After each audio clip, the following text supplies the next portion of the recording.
my dear children, welcome to the class, and today we will discuss the new chapter journal. You know very well that we will record all the transactions on the basis of source documents, and we have discussed all types of source documents earlier. Now we will learn how to record the transactions in the books, and firstly we record the transactions in the book of journal. जिस book में हम first time transaction को record करते हैं उसको हम बोलते हैं journal, and the process through which we record the transaction in the book of journal is known as journalizing. उसे हम क्या बोलते हैं? Journalizing. Now we will learn how to record the transaction in the book of journal. Here I want to tell you one thing, you will never try to learn the journal entries. आप कभी भी journal entries को याद करना नहीं सीखेंगे. आप क्या सीखेंगे? How to form the journal entries, की जर्नल एंट्री को हमें फॉर्म कैसे करना है. And for the formation of journal entries the rules of debit and credit are very important, and we have discussed all the rules earlier in the earlier classes.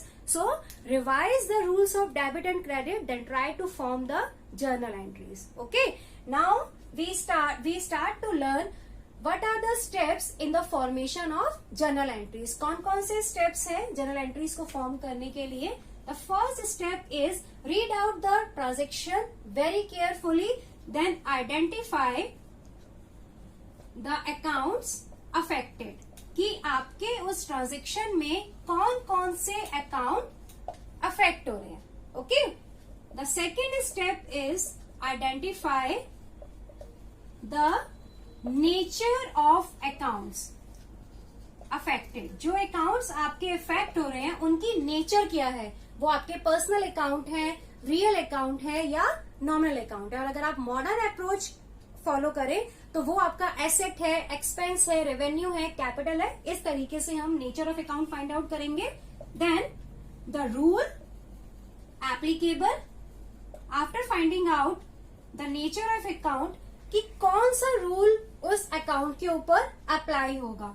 Then in the next step we will find out which account is to be debited, कौन सा account हम debit करेंगे, and which account is to be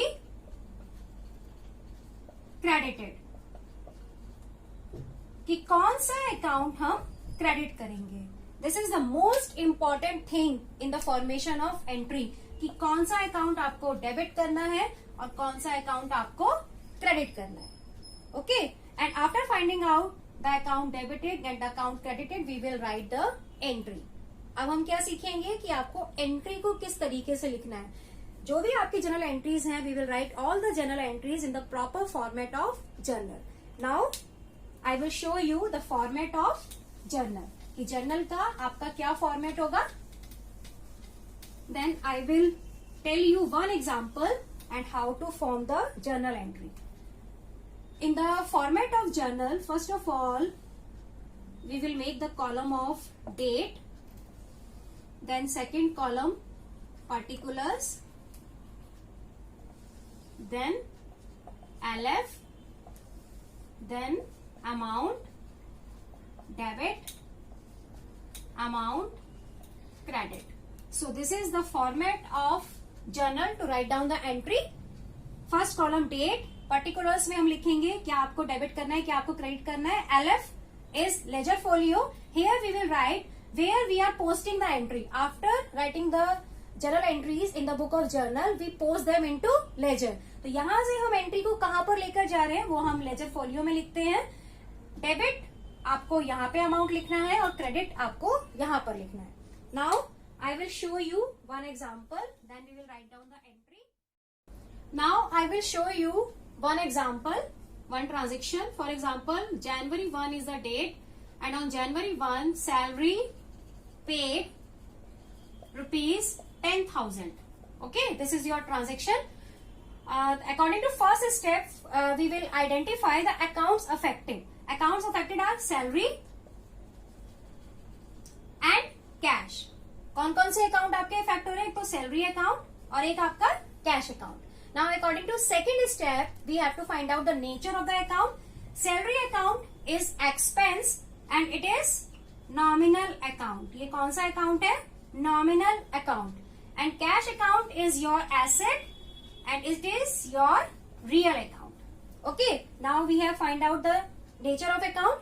Now we will find out, identify the rule applicable here कि nominal account है तो कौन सा rule applicable होगा, real account है तो कौन सा rule applicable होगा. Now according to nominal account, all expenses and losses are debit and all incomes and revenues are credit.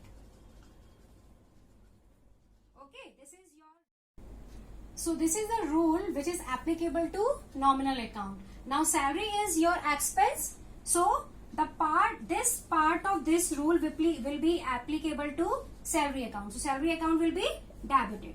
Okay, all expenses and losses are debit, तो हम salary account को debit करेंगे क्योंकि salary आपका एक expense है. Now the rule according to real account, debit what comes in, जो भी ऑर्गेनाइजेशन में आएगा उसको हम डेबिट करेंगे, and credit what goes out, जो भी आपके ऑर्गेनाइजेशन से बाहर जाएगा उसको हम क्रेडिट करेंगे. And we are paying cash, so cash is going out, so this part of the rule will be applicable to cash account. तो हम कैश अकाउंट को क्या करेंगे, क्रेडिट करेंगे. This is the next step. Which account is to find out which account is to be debited and which account is to be credited. Salary account को हम debit करेंगे and cash account को हम credit करेंगे. Now we will learn how to write down the entry in the proper format. First of all, we will write the date January 1. Salary account को आपने debit करना है. Salary account debit, जो भी amount हम debit में लिखते हैं वहां पर स्लैश डाल के हमें आगे डेबिट लिखना होता है. फिर थोड़ा सा स्पेस छोड़कर हम क्रेडिट वाला अकाउंट लिखते हैं टू कैश अकाउंट, और कैश अकाउंट के आगे हम क्रेडिट नहीं लिखेंगे. तो एंट्री को लिखने का क्या तरीका है, सैलरी अकाउंट डेबिट, थोड़ा सा स्पेस छोड़िए, टू कैश अकाउंट, और टू आपका सिर्फ जो हमें क्रेडिट करना है अकाउंट उसी के साथ में लिखेंगे, यहाँ पर आप टू नहीं लिखेंगे. उसके बाद हमें इंफॉर्मेशन देनी है for which transaction we are passing this entry. तो आप क्या लिखेंगे, बीइंग सैलरी पेड ₹10,000, और उसके बाद आप ब्रैकेट क्लोज कर देंगे. फिर इस एंट्री में नरेशन लिखने के बाद, इसको हम बोलते हैं नरेशन, इसके बाद हम इस एंट्री को क्लोज कर देंगे. बच्चे क्या करते हैं, एंट्री को क्लोज करने के लिए यहां से लाइन ड्रॉ कर पूरा यहां तक लेकर जाएंगे. नो, तो ये एंट्री जो आपने क्लोज करनी है वो सिर्फ आपके तो ये जो आपने लाइन ड्रॉ करने से पर्टिकुलर्स वाले कॉलम में आपकी ये लाइन आएगी. Now we will write down the amount, debit 10,000, credit 10,000. Now this entry is complete. Now the process for the formation of entry is complete now, and I think this process is clear to you all. तो आप अब इस process के accordingly सारे rules of debit and credit एक बार revise करिए और अपनी बुक में से जो क्वेश्चंस हैं उनकी एंट्रीज को फॉर्म करिए, लर्न नहीं करिए. ओके बेटा, फिर मिलते हैं नेक्स्ट क्लास में एक और कॉन्सेप्ट के साथ. तब तक के लिए बाय बाय.